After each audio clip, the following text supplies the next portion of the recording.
Halo guys, jumpa lagi sama Kak Dedi di channel Papan Tulis. Assalamualaikum warahmatullahi wabarakatuh. Gimana kabar kalian semua guys? Semoga selalu sehat dan bahagia selamanya. Di video kali ini, Kak Dedi akan menjelaskan perbedaan penggunaan kata must, have to, dan has to. Di bahasa Indonesia, ketiga kata ini artinya harus. Harus menyatakan kewajiban, obligation. Artinya sesuatu yang harus dilaksanakan, guys. Karena kalau tidak dilaksanakan, akan ada konsekuensinya. Contoh gini, guys. Kamu harus mengenakan seragam sekolah ketika kamu belajar di sekolah. Kenapa harus? Karena kalau tidak dilaksanakan, tidak mengenakan seragam ketika akan belajar ke sekolah, ya pasti kamu tidak akan diizinkan untuk belajar di sekolah. Nah, itu maksud dari obligation atau kewajiban. Oke, sekarang Kak Dedi langsung aja jelaskan perbedaan penggunaan dari ketiga kata ini, guys. Must, have to, dan has to. Kak Dedi jelaskan dulu penggunaan kata must. Must digunakan untuk semua subjek, guys. I, you, we, they, she, he, dan it. I must, you must, we must, they must. She must, he must, it must. Dalam kalimat bentuk positif, must diikuti kata kerja pertama guys, atau infinitif. Nah, kalau tidak ada kata kerja atau bentuk kalimatnya non-verbal, maka setelah must diikuti be. Contoh gini guys, you must go, you must study. Untuk penggunaan be, contohnya, you must be here, you must be there, you must be smart, dan seterusnya. Untuk bentuk kalimat negatif, must diikuti kata not, must not, atau disingkatnya mustn't. Setelah not diikuti kata kerja pertama kalau bentuk kalimatnya verbal, dan diikuti be kalau kalimatnya bentuk non-verbal. For example, you must not play here, kamu dilarang bermain di sini. You must not go now. Kamu dilarang pergi sekarang. Atau kalau penggunaan to be, for example, you must not be here. Kamu dilarang ada di sini.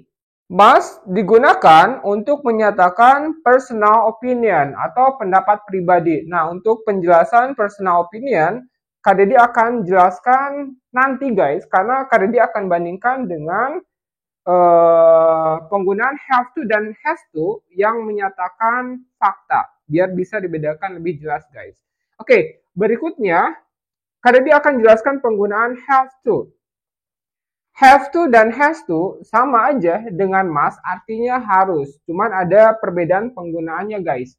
Have to hanya digunakan untuk subjek I, you, we, they. I have to, you have to, we have to, they have to. Untuk kalimat bentuk positif, setelah have to diikuti kata kerja pertama atau infinitif, atau kalau kalimatnya non-verbal, diikuti kata be. Contoh gini guys, kamu harus pergi sekarang, you have to go now.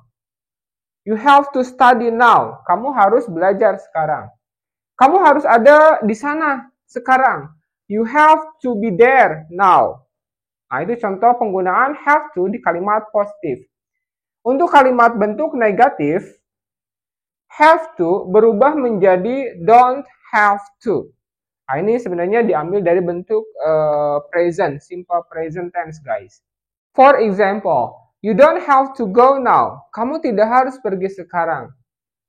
Have to digunakan untuk menyatakan personal opinion atau menyatakan pendapat pribadi dan menyatakan fakta. Oke, penjelasan untuk yang ini akan Kak Dedi jelaskan kemudian guys. Berikutnya has to, sama dengan must dan have to. Has to artinya adalah harus. Perbedaannya has to hanya digunakan untuk subjek she, he, dan it. She has to, he has to, it has to, Kak Dedi has to. Untuk bentuk kalimat positif, setelah kata has to diikuti kata kerja pertama atau infinitif, atau kalau kalimatnya bentuk non-verbal, setelah has to diikuti be. Contoh, Andy has to go now. Andy harus pergi sekarang. Andy has to be here now. Andy harus ada di sini sekarang. Oke, untuk bentuk kalimat negatif, has to berubah menjadi doesn't have to. Kak, kenapa doesn't? Ya, karena subjek yang digunakan untuk has to adalah she, he, it. She doesn't have to. He doesn't have to. It doesn't have to. Oke, has to sama penggunaannya dengan have to. Digunakan untuk menyatakan personal opinion atau pendapat pribadi dan fakta atau suatu kenyataan, guys. Oke, itu penjelasan perbedaan penggunaan have to, has to, dan must. Berikutnya, Kak Dede akan jelaskan penggunaan must untuk personal opinion, have to dan has to untuk personal opinion dan fact atau kenyataan. Apa perbedaan dari personal opinion sama fact atau kenyataan? Sekarang Kak Dede akan jelaskan perbedaan maksud dari penggunaan kata harus untuk personal opinion atau pendapat pribadi dan penggunaan harus berdasarkan fact atau fakta, kenyataan. Untuk menyatakan bahwa sesuatu itu harus dikerjakan berdasarkan pendapat pribadi atau personal opinion, kita bisa menggunakan kata must, have to, dan has to. Jadi bisa menggunakan semuanya guys untuk personal opinion. For example, it is a fantastic film. You must see it. Itu adalah film yang menarik atau bagus. Kamu harus melihatnya. Nah, di sini ada kata must. Harus melihatnya, harus di sini berdasarkan pendapat si pembicara, guys. Kenapa harus? Karena filmnya menarik.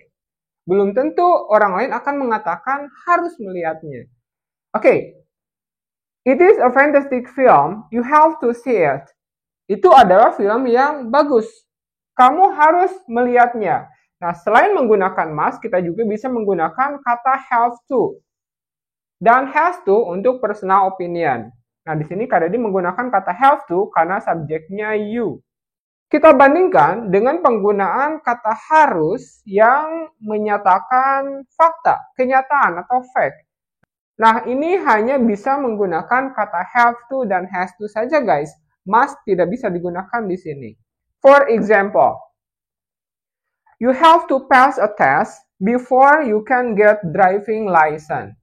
Di sini ada penggunaan kata have to karena subjeknya you ya. Kamu harus lulus tes sebelum kamu mendapatkan surat izin mengemudi atau disingkatnya SIM. Nah, kalimat ini atau kata have to di sini menyatakan fakta, guys. Faktanya apa? Bahwa untuk mendapatkan SIM atau surat izin mengemudi ya kita harus lulus tes dulu. Jadi itu bukan pendapat pribadi, guys. Maka have to atau has to bisa digunakan di sini. Oke, kita bandingkan lagi personal opinion sama fact melalui contoh yang kedua, guys. It is a nice day. We must go out and have fun. Ini adalah hari yang indah. Kita harus pergi dan bersenang-senang. Oke, di sini ada penggunaan kata must. We must go out and have fun. Kita harus pergi dan bersenang-senang. Penggunaan kata harus atau must di sini menyatakan pendapat pribadi, guys. Bukan kenyataan. Pendapat pribadi bahwa ya kita harus pergi karena cuacanya bagus, harinya bagus. Digunakan untuk ya bersenang-senang, guys. Nah, selain must, bisa juga menggunakan kata have to dan has to. Jadi have to dan has to must digunakan untuk personal opinion. It is a nice day. We have to go out and have fun. Oke. Kita bandingkan dengan contoh kedua yang menyatakan fakta. In many countries, men have to do military service.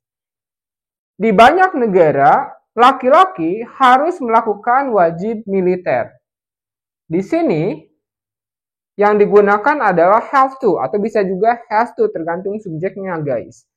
Nah, kenapa have to atau has to digunakan di sini dan must tidak? Karena faktanya seperti itu guys, di beberapa negara atau di banyak negara emang ada kewajiban laki-laki itu harus wajib militer. Contohnya Korea Selatan, kemudian Amerika, dan beberapa negara yang lainnya, Indonesia tidak termasuk ya. Makanya di sini karena menyatakan fakta, kata harus yang digunakan di sini hanya have to atau has to, tergantung subjeknya.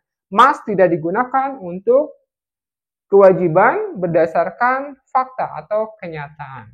Oke, itu perbedaan penggunaan must, have to, dan has to berdasarkan personal opinion ataukah fact, fakta atau kenyataan. Gimana guys dengan penjelasannya? Bisa dipahami? Kalau kalian menyukai video pembelajaran ini, jangan lupa ya, tekan like-nya. Dan buat kalian yang baru menyimak atau menonton video pembelajaran di channel Papan Tulis, jangan lupa subscribe guys. Juga tekan loncengnya agar jika ada video pembelajaran terbaru lainnya, kalianlah yang pertama kali mendapatkannya. Okay guys, thank you very much for everything and see you in the next video. Bye!